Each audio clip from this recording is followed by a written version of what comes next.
Hey guys, welcome back to Chapter 5, Section 3. This is Part 2. We're going to take a look at reference angles and how to use those reference angles to evaluate trig functions. We are going to rely on some of our knowledge from Section 5.2, our special right triangle trig, and the values of the trig functions from those triangles. So let's get started. Reference angles are different than coterminal angles. I want to make a really big point of that. Coterminal angles share the same side. Reference angles are written as theta prime. You'll see the theta with a little marking next to it, and it's an acute angle that's formed from the terminal side and the horizontal axis, kind of like what you saw with the points in our last video. So if we take a look, here's a perfect example. Here I have an angle of 120 degrees forming my terminal side in quadrant 2, and the reference angle to my horizontal axis, again, your horizontal axis is the x-axis. So if we were to draw a line, a perpendicular line, down to my horizontal axis, what remains from my terminal side to this side is 60 degrees. It's kind of, you can think of it as, how do I get from 120 to my other axis? I need another 60 degrees. In your first quadrant, if you have a terminal side, whatever that acute angle is in the first quadrant is your reference angle. That's nice and easy. Second quadrant, you're going to compare it to 180. What's the difference? Again, you're going to compare to 180. This is now going to be more than 180. But again, your reference angle is always an acute angle formed with your horizontal axis. So again, we're comparing it to 180 here. So like, let's say this was 220 degrees, right? And here is 180, my horizontal axis. The difference between this is going to be 40 degrees. So that would be my reference angle. In quadrant 4, let's say, we'll make it easy and say this is 300 degrees. Well, how do I get to this side? This is known as 0, but it's also known as 360 degrees. So my reference angle here would be 30. The best way to find reference angles is to draw them. So we're going to do a couple when it's dealing with within our quadrant and sometimes with some full rotations. So if I look at this angle, this is what theta equals. And I want to find my reference angle, which is theta prime. So let me draw what I think 345 degrees will look like. So I go all the way around, and I'm getting kind of close. Boom. So this is my angle that's formed. The reference angle is the acute angle formed to the horizontal axis. I'm pausing for a minute for you to kind of see what's going on here. So if you take a look right in here, this would be my reference angle. Let me just erase that right in here. This is my reference angle. This is theta prime. And so if you take a look, this, if you can think about it, is from 360. So this is 345. So how do I get to my horizontal axis? That's a difference of 15 degrees. So you can think of this as 360 minus 345. I'm getting 360 because that's my horizontal axis. That difference is 15 degrees, so theta prime is 15 degrees. All right, 5 pi over 6. I do not want you converting from radians to degrees. I just want you to kind of understand. So if this is 0, we know that this would be pi over 2. That's 90 degrees. You have pi radians, 3 pi over 2, and 2 pi. 5 pi over 6 is smaller than 1 pi. So if we take a look, I can draw that angle. So this would be 5 pi over 6. What remains? How much more do I need to form a reference angle? Well, that's really easy when it comes to radians because you need 1/6 more to get to your horizontal axis. So my reference angle, I don't know why it keeps doing that, but my reference angle is actually pi over 6. If the problem is given to you in radians, you want to answer in radians. If it's given to you in degrees, you want to answer in degrees. All right, negative 135. So remember to draw a negative angle. We're going to go clockwise this time. So 135 degrees is about here. Again, your drawings don't have to be perfect, but just knowing which quadrant is really important. So here's my horizontal axis, which would be negative 180 degrees, right? This is negative 90, negative 270. So I want to find that difference. So to go from negative 135 to get to negative 180 is going to be a difference of 45 degrees.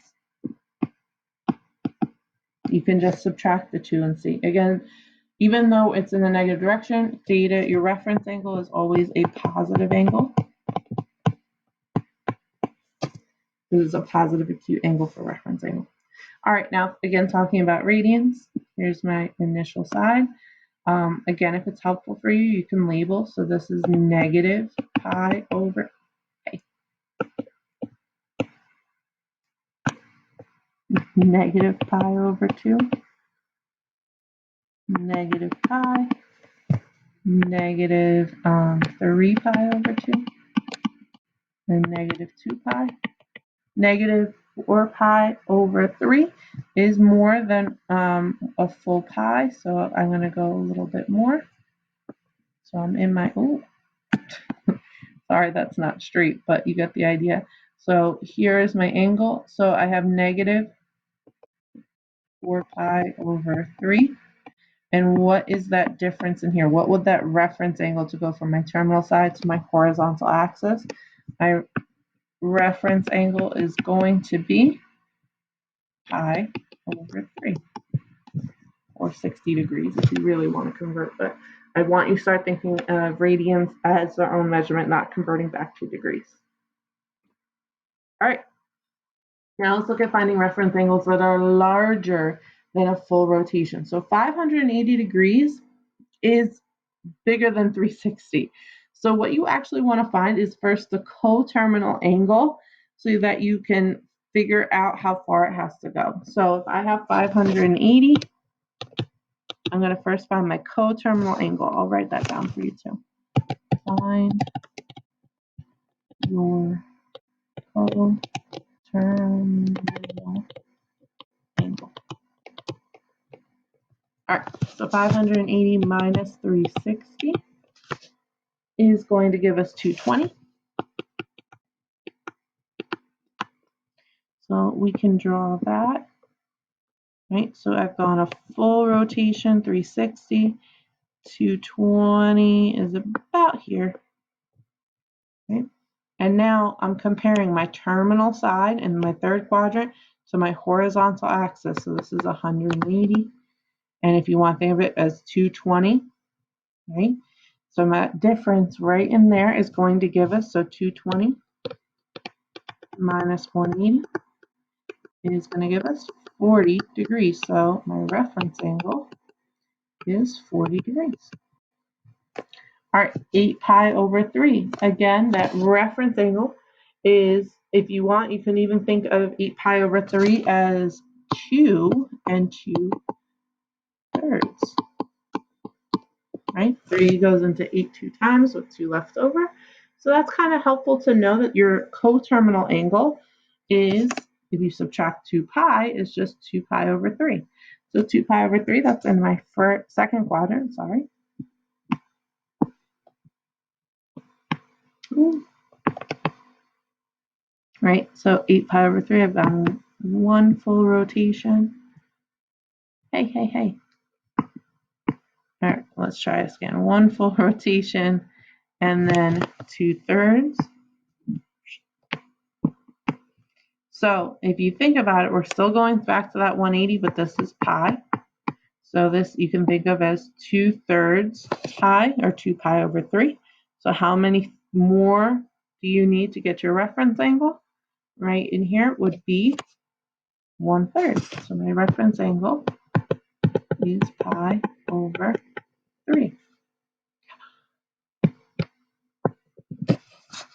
All right, negative 665. So that might look a little intimidating, but again, find that coterminal angle. So you can add full rotations to that since you know it's more than a full rotation. So add 360. So negative 665. Adding 360 to it this time.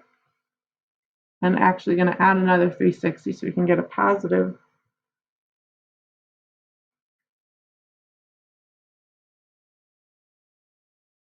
So negative 665 plus 360 is going to give us negative 305. Now, if you wanted to draw negative 305, that's fine. But you could actually continue to add to get the positive coterminal angle, which is actually 55. And if you notice, 55 degrees, so we'll draw that angle real quick. So you've gone 1, 2, almost a full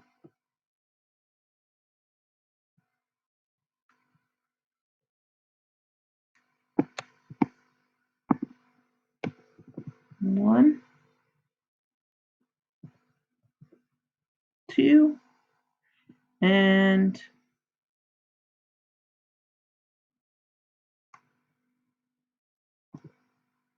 we have 55. So my reference angle is actually at 55 degrees.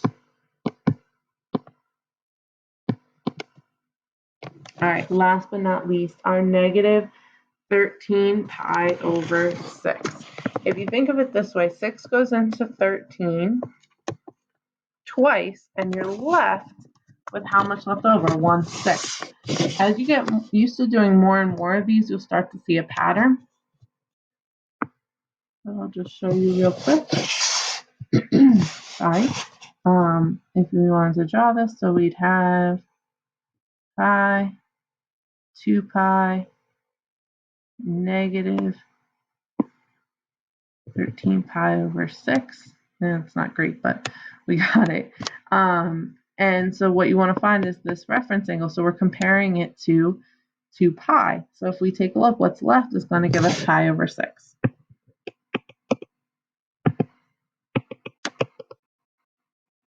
How far away is it to a full 2 pi? Is pi over 6.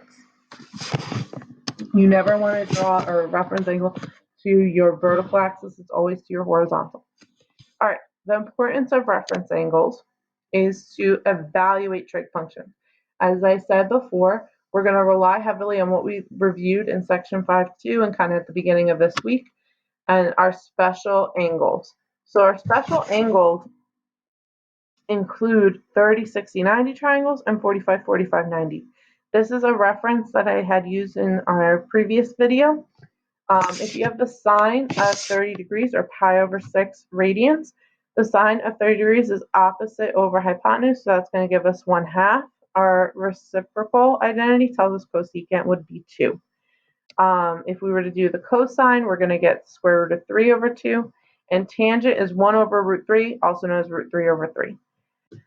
And you can use your reciprocal identities. Because 30 and 60 are complementary angles, what's actually interesting is that the sine of 60 degrees is the square root of 3 over 2, which is the value of cosine, right? Because they are co-functions. See, it's all coming together. The cosine of 60 degrees is 1/2, which is the co-function of sine of 30. See, I hope you're seeing the connection. This is one of my favorite lessons to teach because it kind of pulls everything together. Our tangent of 60 degrees is going to be just the square root of 3 because that's square root of 3 over 1. And here are our reciprocal identities. In a 45, 45, 90 triangle or pi over 4 radians, our values for sine and cosine are the same, square root of 2 over 2, square root of 2 over 2. Tangent is 1 because it's 1 over 1. Cosecant is square root of 2. Secant is square root of 2. And cotangent is going to give us 1. So having this information is going to be really important. You can always draw your triangles to remember or refer back to this chart. These will start to become kind of memorized by the end of this chapter and unit. So let's use our reference angles and the special right triangles that we talked about to find the values of them. So the value of a trig function of any angle, not just the ones that can be formed in a right triangle, we're going to use reference angles. They are the same as the same function using the reference angle, and we have to know our quadrant. So the tangent of 120 degrees. Let's first find the reference angle of 120 degrees and which quadrant that would be in. So 120 degrees. Let's draw that out real quick. Here's my initial side. Oh, that went a little too far. And 120 is going to be here. So we go here, 120. In order to get to 180, we need 60 more. So that is my reference angle, is 60 degrees. So, and in quadrants, so this is quadrant 1, quadrant 2, tangent is negative, right? All students take calculus. It's all coming together. All of the signs are positive in the first quadrant, and second quadrant only sine and cosecant. Tangent is neither of those, so it's going to be negative.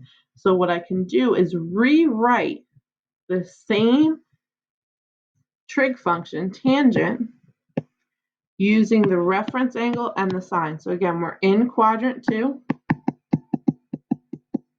which means the tangent is negative. So I have the negative tangent, of my reference angle. I'm just remembering if I hit enter, it'll, why did it hit something? I meant to write tangent, sorry. Even I make mistakes. Tangent of 60. Then we can evaluate the tangent of 60 degrees. If you go back to our chart, we can take a look. You can rewind if you would like, but we should know that the tangent of 60 degrees is the square root of 3, but we know that since it's in the second quadrant, it's negative. I do not want you putting it in your calculator and giving me a decimal answer. So our final answer is this negative square root of 3. So the tangent of 120 degrees is negative square root of 3. All right, let's get some more practice because I know this can get a little tricky and it's something new for all of us. Well, not me, but you guys. So the sine of 135 degrees. First, find that reference angle. So the reference angle of 135 degrees, you can sketch it out, right? Here's my initial side. 135 degrees is here. In order to get to 180, I'm going to need an extra 45 degrees more. So my reference angle is 45 degrees, and I'm in quadrant 2. Sine is actually positive in quadrant 2, so I can just evaluate the sine of 45 degrees, which I know to be the square root of 2 over 2.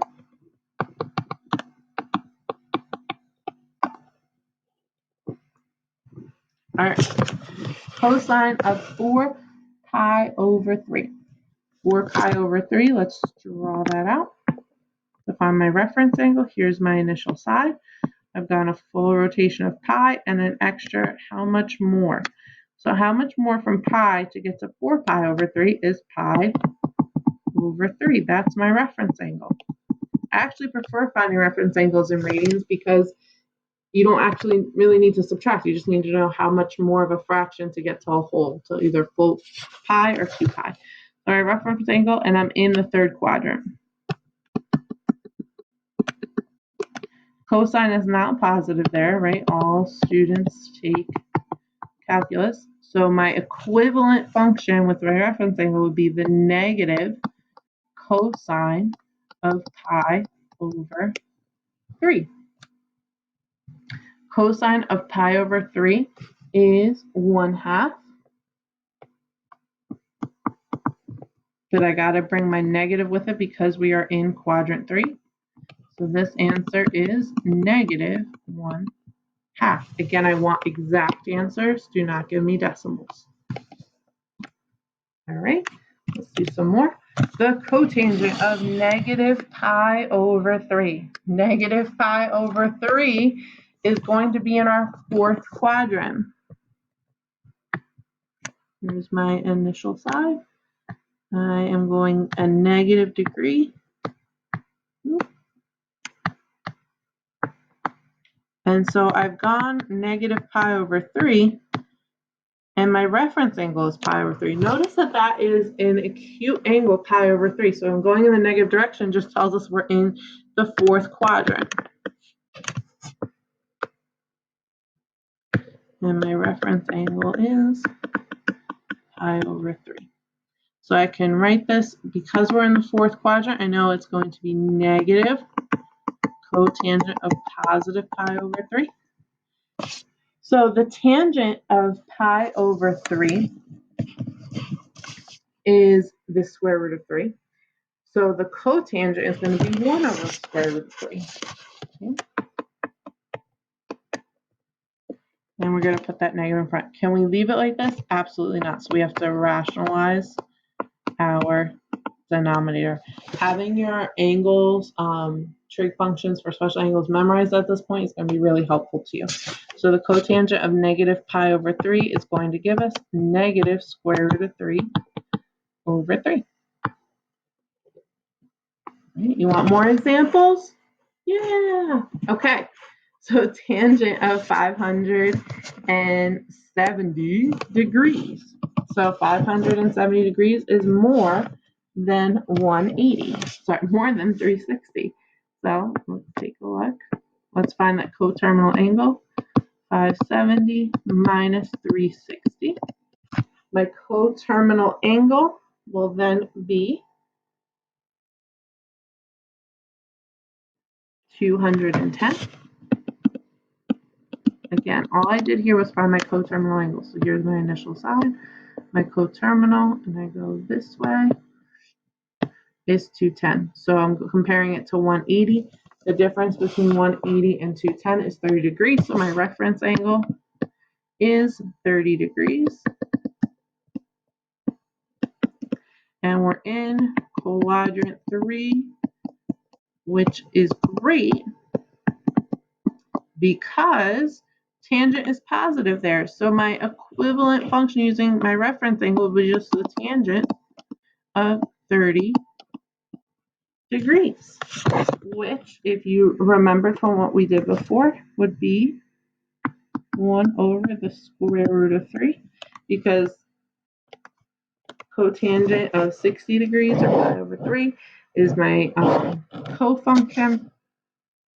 So that would equal my tangent of 30 degrees. So tangent is going to be the square root of 3 over 3, which is what my function will equal.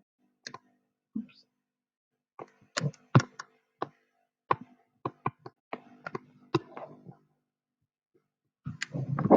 All right. 2 more examples and we're done, guys. All right. Cosecant of negative 9 pi over 4. Dun, dun, dun. How are we going to figure that out? So cosecant of negative pi over 4. We're going to do the same thing that we did before. So cosecant, negative 9 pi over 4. We're going to find our reference angle. You could find your coterminal side to this, negative 9 pi over 4, and you add 2 pi to that. So let's find our coterminal. And I add 2 pi, which is the equivalent of adding 8 pi over 4, negative pi over 4. And you could add another 2 pi if you want, but then we know that that is going to be in quadrant 4, right? Going this way. And so that actually ends up being my reference angle, pi over 4. And I know I'm in quadrant 4. Cosecant is negative in quadrant 4. All students take calc, right? Cosecant is the reciprocal of sine. So the cosecant, if you wanted to, you could write it as 1 over this side. Oh, dang. If we want, we can rewrite cosecant as negative cosecant of pi over 4. Referencing back to the chart that we used, we know cosecant of pi over 4 is going to be square root of 2. And we bring down that negative, so this equals negative square root of 2. All right, last but not least, secant of negative 660 degrees. All right, again, let's find that coterminal angle. So negative 660 degrees plus 360. Let's find that coterminal angle. Got it? Gosh, I missed the classroom.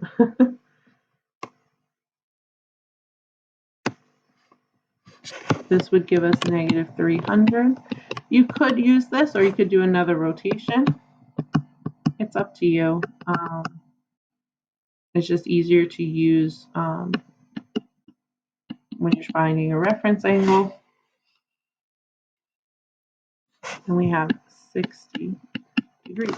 So that is my coterminal angle, which, because it's in the first quadrant, right?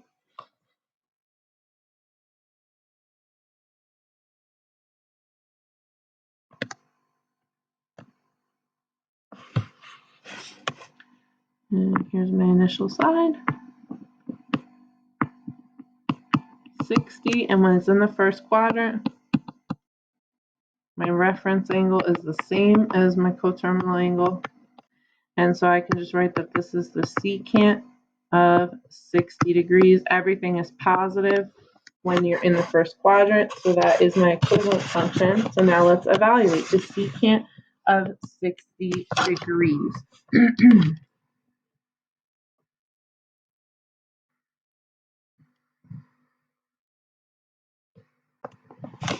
Which we know would be, if you're getting stumped like I am because I'm fried, again, always feel free to draw your triangle. Here's 60, 30,